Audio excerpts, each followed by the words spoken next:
Bagamat panglima na si VP Sara Duterte sa mga na-impeach na opisyal ng pamahalaan, sina dating Pangulong Joseph Erap Estrada at dating Chief Justice Renato Corona pa lamang ang talagang sumalang sa matagalang paglilitis. Balikan natin ang mga pagkakaiba ng kanilang kaso pagdating sa proseso, mga ebidensyang iniharap at sa naging pinal na hatol. Yan ang ulat ni Floyd Brands.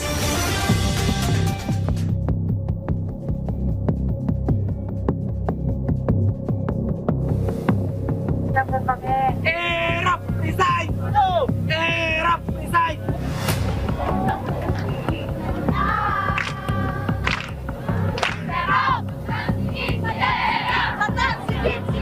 Kauna-unahang Pangulo ng Pilipinas na na-impeach si former President Joseph Erap Estrada noong taong 2000 matapos harapin ang mga paratang ng plunder, bribery, graft and corruption, culpable violation of the Constitution at betrayal of public trust.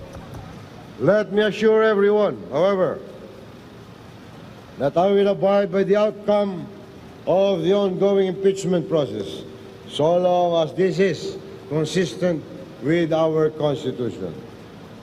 And I'm confident that the truth will prevail in the end. I'm convinced that I will be cleared of all issues that are unfairly being leveled against me. Nagsimula ang proseso Nobyembre 13 taong 2000 nang aprubahan ng Kamara ang Articles of Impeachment laban kay Estrada. Pagkaraan nito, inakyat sa Senado ang kaso na nagsilbing impeachment court para dinggin ang mga paratang laban sa nooy Pangulo. Formal na nagsimula ang impeachment trial noong December 7 sa kaparehong taon. Sa mga sumunod na linggo, iniharap ng prosekusyon ng mga ebidensya at testimonya kaugnay ng umano'y pagtanggap ni Estrada ng milyong-milyong pisong weteng payola at iba pang iligal na yaman. Ang paglilitis ay naging sentro ng pambansang atensyon at mahigpit na sinubaybayan ng publiko.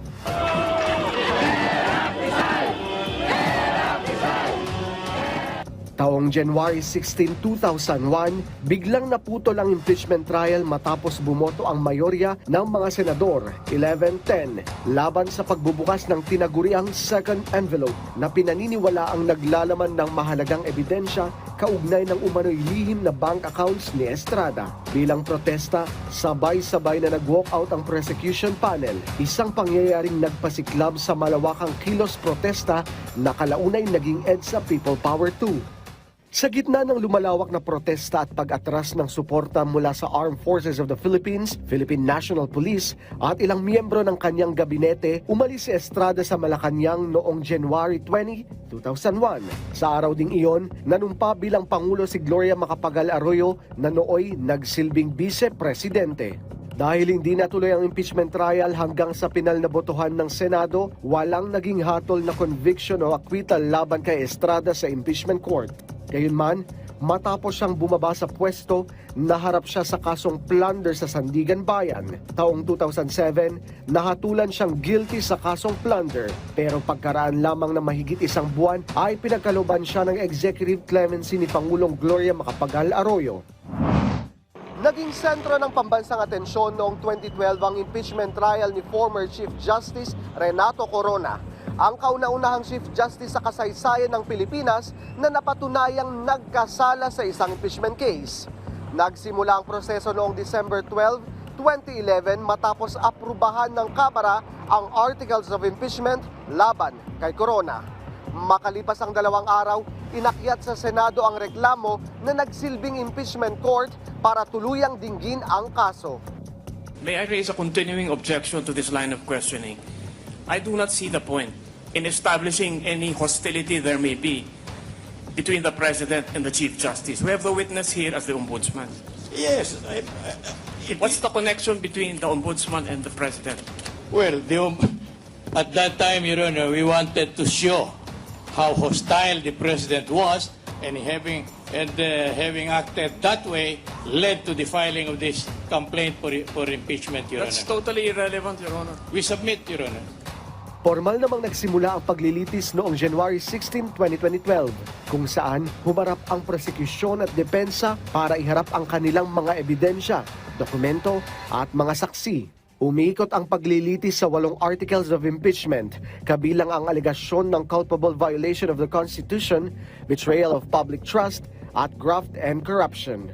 Gayunman, nakatuon ang naging desisyon ng Senado sa Article 2 ng impeachment complaint na may kaugnayan sa hindi umano ganap na pagdedeklara ni Corona ng kanyang Statement of Assets, Liabilities, and Net Worth o SALN. Isa ito sa pinakamahigpit na sinubaybayang legal at pampulitikong proseso sa bansa na araw-araw tinutukan ng publiko sa telebisyon, radyo at iba pang media platforms. Sa gitna ng paglilitis, naging usap-usapan din ang pagbubukas ng mga dollar account ni Corona, ang pagbusisi sa kanyang mga bank records at ang testimonya ng iba't ibang opisyal ng pamahalaan at mga eksperto. Naging mahalagang usapin din ang balanse sa pagitan ng karapatan sa privacy at ng pananagutan ng mga opisyal ng gobyerno sa taong bayan.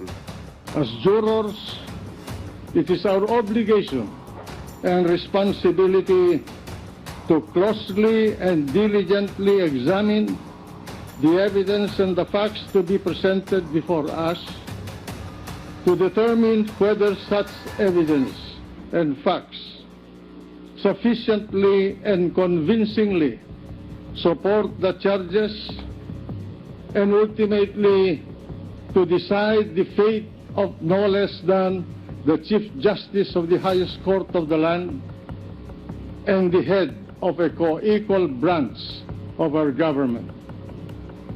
The Constitution recognizes a distinct class of public officers, elected or appointed, that include the President, the Vice President, the members of the Supreme Court, the members of constitutional commissions, and the Ombudsman. Matapos ang halos 4.5 buwang paglilitis at 44 trial days, bumoto ang Senado noong May 29, 2012 ng 20/3 para hatulang guilty si Corona sa Article 2 ng impeachment complaint dahil sa hindi niya ganap na pagdedeklara ng kanyang SALN. Dahil sa hatol, agad siyang napatalsik bilang punong mahistrado. Itinuring ang kasong ito bilang isang mahalagang pagsubok sa sistema ng checks and balances ng pamahalaan at sa mekanismo ng impeachment na nakasaad sa konstitusyon. Nagbukas din ito ng mas malawak na diskusyon hinggil sa transparency, accountability at integridad ng mga opisyal ng hudikatura at iba pang sangay ng pamahalaan. Floyd Brenz para sa Bayan.